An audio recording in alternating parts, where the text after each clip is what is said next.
नमस्कार, मैं हूं आपके साथ गौरव राजेंद्र। बुलेटिन की शुरुआत करते हैं और बड़ी खबर से शुरुआत करते हैं। चंडीगढ़ से बड़ी खबर है, जहां पर प्रदेश कांग्रेस की हुई बैठक। भूपेंद्र हुड्डा के आवास पर हुई बैठक।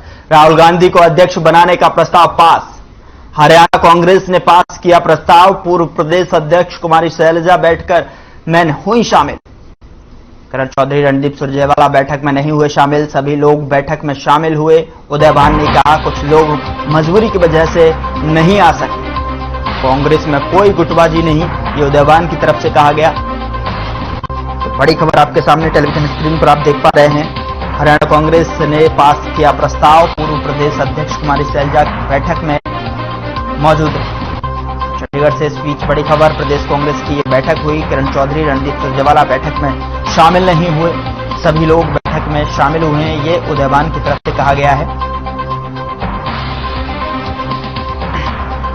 बड़ी खबर आपके सामने, चंडीगढ़ से प्रदेश कांग्रेस की बैठक हुई और बैठक में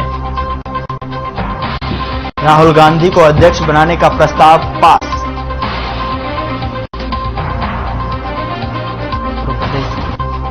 बड़ी खबर चंडीगढ़ से, प्रदेश कांग्रेस की बैठक हुई।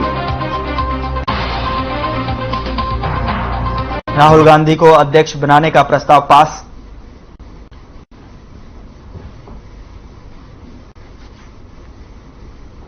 बड़ी खबर चंडीगढ़ से देख रहे हैं आप, जहां पर प्रदेश कांग्रेस की बैठक हुई और बैठक में राहुल गांधी को अध्यक्ष बनाए जाने के फैसले पर मुहर लगती हुई प्रस्ताव पास हुआ। बड़ी खबर चंडीगढ़ से,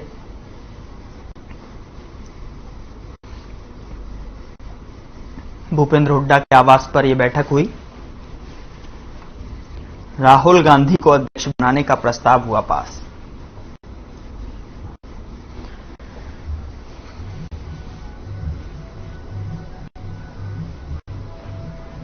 भूपेंद्र हुड्डा के आवास पर यह बैठक हुई है। राहुल गांधी को अध्यक्ष बनाए जाने के प्रस्ताव पास किया गया है और साथ ही साथ बता दें कि प्रदेश कांग्रेस की बैठक में यह प्रस्ताव पास हुआ है।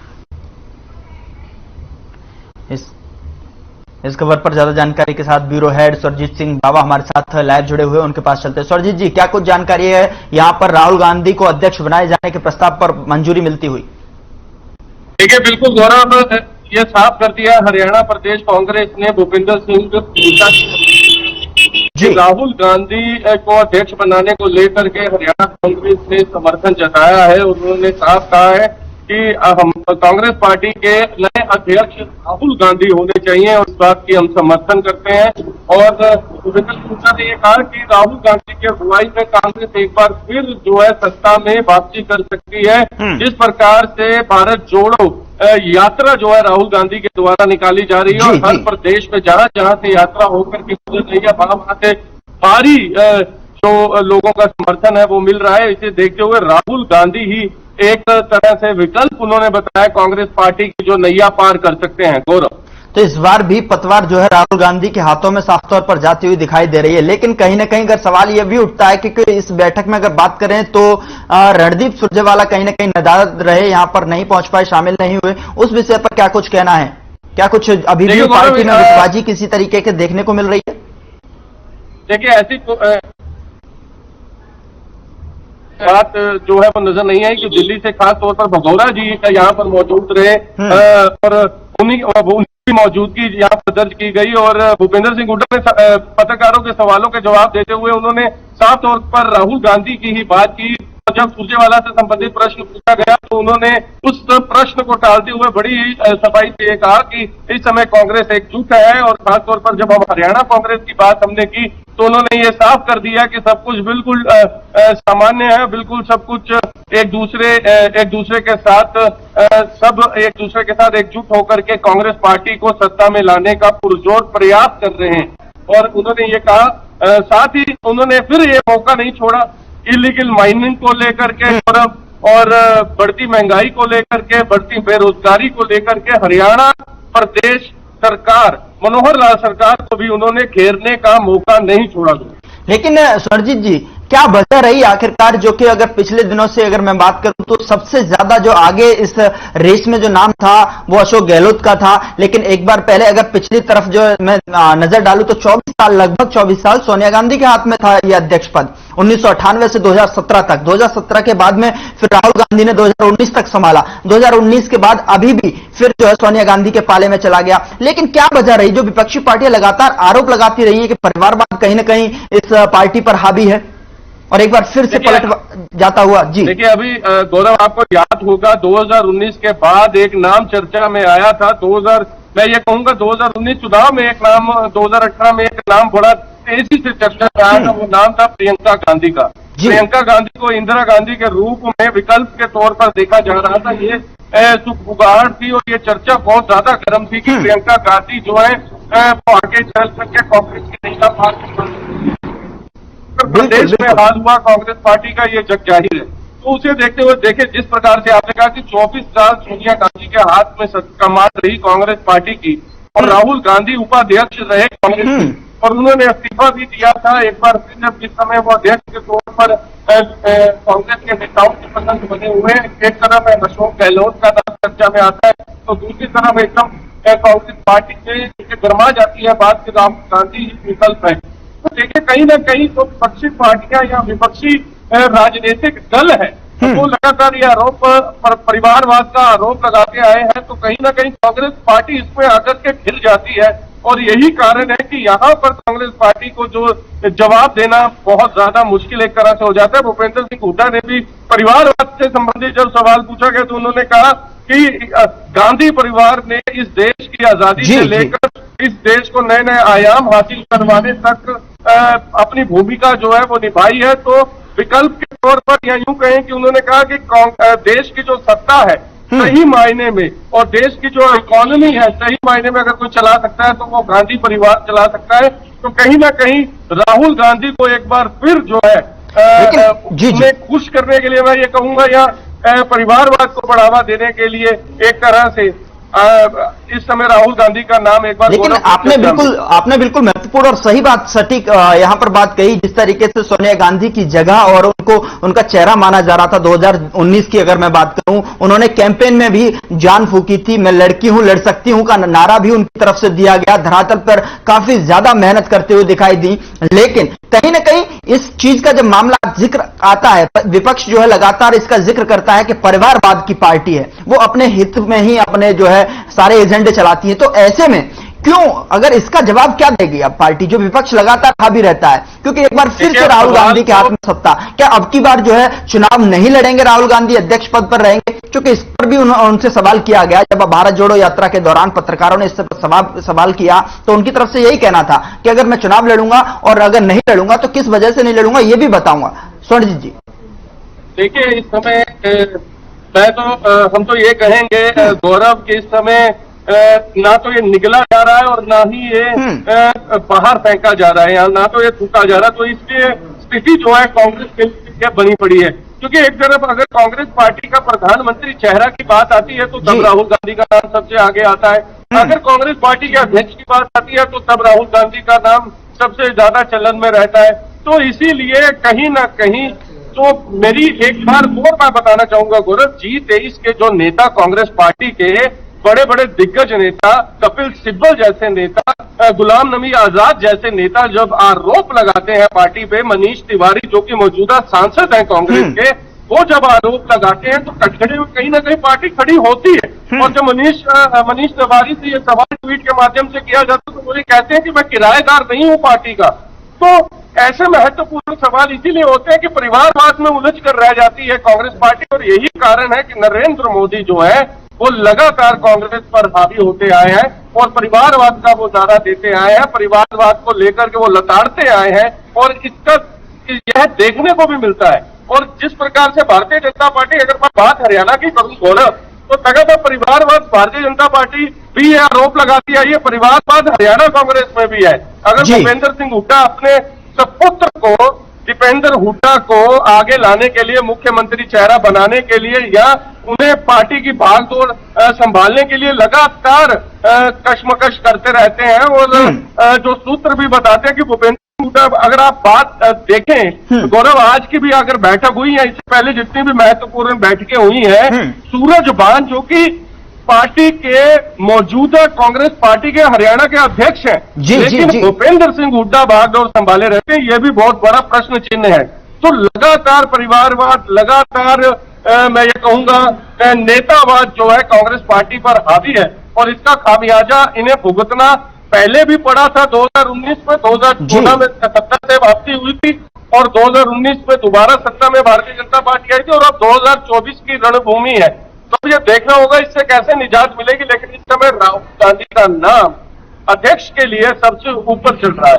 गौरव, चलिए, बहुत शुक्रिया बातचीत करने के लिए, जानकारी साझा करने के लिए सोनी जी आपका। धन्यवाद। इस बीच बड़ी खबर का रुख करते हैं। बड़ी खबर जो है फतेहाबाद से आ रही है, जहां पर पेट्रोल कर्मी के साथ लूट की घटना को अंजाम दिया गया है। फतेहाबाद से यह खबर है, पेट्रोल पंप कर्मी के साथ ये लूट हुई है, बंदूक के बल पर यह लूट हुई है। पैसों से भरा बैग जो है छीनकर बदमाश फरार, सीसीटीवी में कैद हुई पूरी वारदात। बड़ी खबर इस बीच फतेहाबाद से पेट्रोल पंप कर्मी से यह लूट हुई है, बंदूक के बल पर बाइक सवारों ने लूट की है। पैसों से भरा बैग छीनकर बदमाश फरार हैं। बैग में बताई जा रही लाखों की रकम। सीसीटीवी की फुटेज आपके सामने टेलीविजन स्क्रीन पर, एक्सक्लूसिव तस्वीरें आपके सामने हैं। देखिए किस तरीके से बदमाशों के हौसले लगातार बुलंद हैं। पेट्रोल पंप कर्मी के साथ में ये लूट की वारदात पास लगे सीसीटीवी कैमरे में कैद हुई है। किस तरीके से, देखिए एक्सक्लूसिव तस्वीरें आप देख सकते हैं कि किस तरीके से एक नकाबपोशधारी बंदूक के बल पर, देखिए बैग छीनकर ले जाता हुआ, भागता हुआ, दौड़ता हुआ साफ तौर पर तस्वीरों में कैद हुआ है। एक्सक्लूसिव तस्वीरें आपके सामने टेलीविजन स्क्रीन पर आप देख पा रहे हैं कि देखिए किस तरीके से पेट्रोल पंप कर्मी के साथ में, जो कि बाइक पर सवार था और वो बाइक छोड़कर, यानी कि जान बचाने के चलते, चूंकि हथियारबंद नकाबपोश उनके पीछे भाग रहा था। तस्वीरों में आप देख सकते हैं कि किस तरीके से बदमाशों के हौसले लगातार बुलंद हैं, और एक नकाबपोशधारी हाथ में बंदूक लिए पेट्रोल पंप कर्मी से लाखों रुपए की लूट की घटना को अंजाम देकर फरार हो जाता है।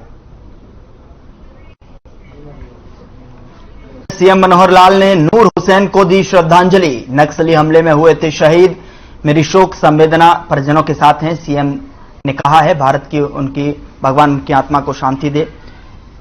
तो बड़ी खबर आपके सामने टेलीविजन स्क्रीन पर, भगवान उनकी आत्मा को शांति दे, सीएम की तरफ से ये श्रद्धांजलि दी गई है।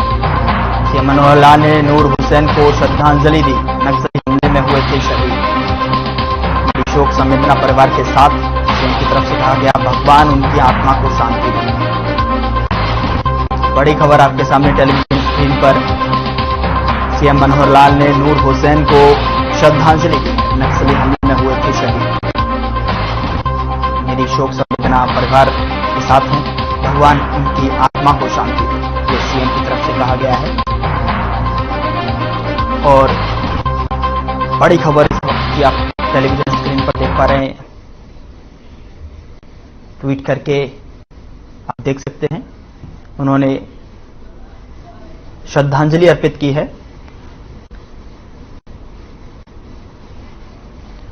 उधर कुरुक्षेत्र पुलिस ने नशे के खिलाफ अभियान चलाया हुआ है, जिसमें पुलिस प्रशासन ने नशा कारोबारियों के नशे से बनाए गए होटल और ढाबों पर कार्रवाई की है और इन कारोबारियों पर दोहरा वार किया है। ये वो नशा कारोबारी हैं जिन पर नशे की तस्करी के अलग अलग मुकदमे दर्ज हैं। साथ साथ जानकारी देते हुए अतिरिक्त पुलिस अधीक्षक करण गोयल ने बताया कि कुरुक्षेत्र पुलिस पिछले काफी समय से नशा तस्करों की धरपकड़ करके उन्हें सलाखों के पीछे भेजने के साथ साथ अपराधियों पर आर्थिक रूप से कड़ा प्रहार कर रही है। आसानी से कोई भी अपराधी अपराध की दुनिया को छोड़ने के लिए तैयार नहीं है होता, इसीलिए पुलिस अब अपराधियों पर आर्थिक प्रहार करके उनके अवैध धंधों को गहरा नुकसान पहुंचा रही है। इसी कड़ी में राष्ट्रीय राजमार्ग 44 पर आरोपियों के अवैध शराब, जुआ व नशा तस्करी करके अवैध रूप से कमाई गई संपत्ति को ध्वस्त किया गया है।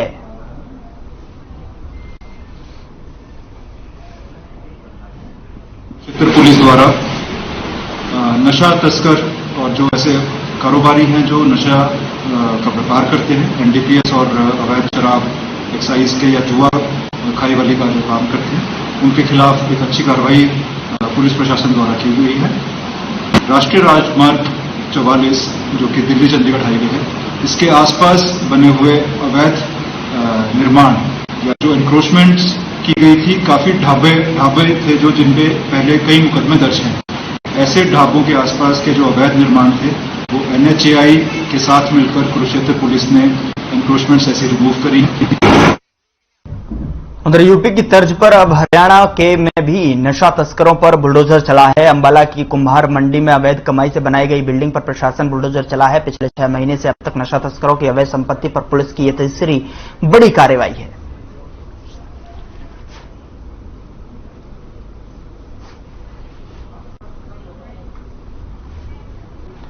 तो इस बीच बड़ी खबर बल्लभगढ़ से आ रही है। यहां पर वाटर सप्लायर पर चाकू से हमला, मंथली पैसे की मांग को लेकर हमला। हमले में वाटर सप्लायर के भांजे भी घायल, पूरी वारदात सीसीटीवी में कैद। तो बड़ी खबर बल्लभगढ़ से आपके सामने टेलीविजन स्क्रीन पर आप देख पा रहे हैं, जहां पर हमले में वाटर सप्लायर के भांजे भी घायल हुआ है। पूरी वारदात पास लगे सीसीटीवी कैमरे में कैद हो गई। मंथली पैसे की मांग को लेकर यह हमला हुआ है। वाटर सप्लायर पर चाकू से हमला, मंथली पैसे की मांग को लेकर यह हमला हुआ है। हमले में वाटर सप्लायर के भांजे भी घायल, पूरी वारदात सीसीटीवी कैमरे में कैद। एक्सक्लूसिव तस्वीरें आपके सामने टेलीविजन स्क्रीन पर आप देख सकते हैं, जो वहां लगे सीसीटीवी कैमरे में ये तस्वीरें कैद हुई। एक्सक्लूसिव तस्वीरें हैं। वाटर सप्लायर मंथली पैसे की मांग को लेकर यह हमला हुआ है। एक्सक्लूसिव तस्वीरें आपके सामने, पूरी वारदात सीसीटीवी कैमरे में कैद। वाटर सप्लायर पर चाकू से हमला। तो मैं और भी मेरा लड़का, हम दोनों पानी सप्लाई कर रहे थे सेक्टर 3 प्रेम नगर में। तो वहां अचानक से क्या हुआ, 20 लोग आए और कहते कि हमें मंथली दो आप। उन्होंने मेरे से बोला मंथली दो। मैंने उनको मना कर दिया कि मैं मंथली नहीं दूंगा। उन्होंने बोला नहीं दोगे तो हम तुझे मारेंगे। मैंने कहा आप कुछ भी कर लो, मैं मंथली नहीं दूंगा। उन्होंने क्या किया, इतना सुनते ही उन्होंने मेरे पे पहले हमला किया, मेरे गर्दन पे चाकू मारा उन्होंने। मैं वहाँ पे जा रहा था स्कूटी लेकर, देखा तो वहाँ रास्ते से जा रहा था प्लांट में, तो काम से जा रहा था किसी, तो वहाँ पे देखा कि मामा का झगड़ा हो रहा है। तो मैं स्कूटी रोक के देखने लगा, पूछने लगा क्या हुआ। उन्होंने बस मेरे पे मारने स्टार्ट कर दिया डंडों से, और पहले 2-3 डंडे हाथ में मारे, फिर 2-3 डंडे सर में मारे। मैं गिर गया वहाँ पे, और डंडे में भी तार बंधे हुए थे। हम तो वहाँ से रोड पे से निकल रहे थे, वहाँ तो मामा का जैसे हम देखा छोटा मोटा झगड़ा हो रहा था, तो हम वहाँ पहुँचे तो सबके हाथों में चाकू वाकू डंडे वंडे सब लग रहे थे। तो हम वहाँ जाके रुके तो एकदम वो बोल रहे तुम भी हो पानी वाले, बोले हाँ। तो उन्हें एकदम हम पे हमला कर दिया। उसमें अभी तफ्तीश जारी है। जो अभियोग में नामजद आरोपी हैं वो उनकी गिरफ्तारी के प्रयास किए जा रहे हैं। इसके अलावा भी बाद तफ्तीश जैसे भी हालात होंगे वैसी कार्रवाई अमल में लाई जाएगी।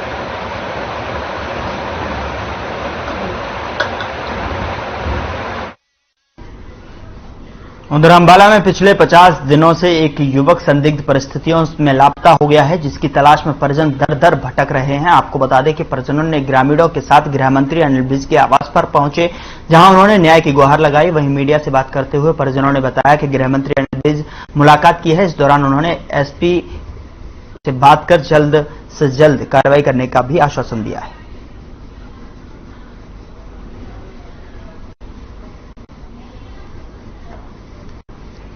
गणेशपुर से आए हैं, जो कि जादव थाने के अंदर पड़ता है। और 2 महीने पहले 2 लड़के आए उसके साथ थी, जो कि महात्मा नाई का काम करते हैं, और वो उसको लेकर अपने साथ चले गए पेट्रोल पंप के बहाने। पेट्रोल पंप पर जाकर उनकी फुटेज भी आ रही है, लेकिन वो जाते हुए आ रहे हैं, पर आते नहीं आ रहे हैं। 7/2022 को रात्रि 10:30 बजे करीब उनके पड़ोसी दुकानों वाले उसको लेकर गए थे। वो बहला फुसलाकर उसे नशा कराकर वो साथ ले गए और उन्होंने वो गायब कर दिया। बहुत झूठ बोल कर ले गई थी कि हमें यहाँ पर्यटक भेज दो, लेकिन वो आगे भी ले गए उसको। अंबाला में साइबर अपराध के मामले लगातार बढ़ने लगे हैं। बताया जा रहा है कि भानोखेड़ी के रहने वाले शख्स काकाराम के खाते से अनजान शख्स ने 5 दिन में लगातार 10,000 रुपए निकाल लिए, जिसके बाद काकाराम ने बैंक में इसे पूरी जानकारी की शिकायत दी। जानकारी के मुताबिक खाताधारक काकाराम कोई ऑनलाइन ट्रांजैक्शन यूज नहीं करते हैं। तो वहीं इस मामले में थाना इंचार्ज अनंतराम ने भी संज्ञान लिया और जिसमें शख्स के 5 दिन में 10,000 रुपए निकालने की बात कही है और साथ ही साथ यहां पर मामला दर्ज कर आगे की कार्रवाई में जुट गई। मेरा नाम काकाराम है जी। मैं दिहाड़ीदार मजदूर आदमी हूँ और पीएनबी बैंक में मेरा खाता है और दिहाड़ी कर करके मैं दिन रात में मजदूरी कर करके अपने बच्चे के लिए क्या कहाँ पैसे इकट्ठे कर रहा था। और देखो जी क्या काम, मेरी कोई सुनवाई नहीं हुई। मैं बड़े बैंक में गया था जी मैनेजर के पास और मैनेजर ने बोला कि मैं आगे अप्लाई कर दिया। क्या हाँ, ये मामला हमारे पास एक कंप्लेंट प्राप्त हुई है 16/9/2022 को। काकाराम पुत्र हरभजन सिंह वासी है भानोखेड़ी, और उसने अपने कंप्लेंट में ये दर्शाया है कि पंजाब नेशनल बैंक की ब्रांच जलबेड़ा में इनका एक खाता है और उस खाते से 11 सितंबर, 12, 13 और 14, 15 लगातार 4 दिन पैसे निकले हैं। उनके पास कोई उसका जो है मैसेज नहीं आया है और 15 तारीख को जैसे ही 10,000 रुपए निकले हैं।